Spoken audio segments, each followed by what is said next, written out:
And we're recording. Okay.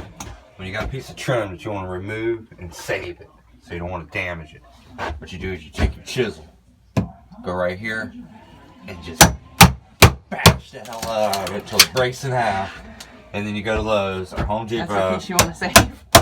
And you just buy a new one because it ain't worth the fight. Well,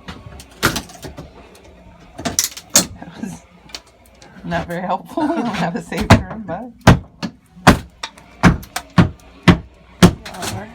built-in floor system.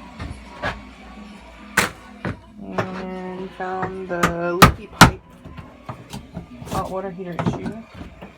Which calls the floor system rebuilt. Yeah. Fun fact.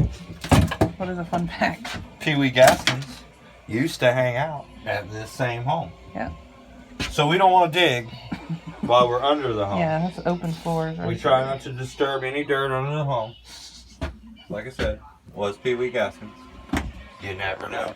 If you don't know who he is, I would highly suggest Googling Peewee Gaskins from South Carolina.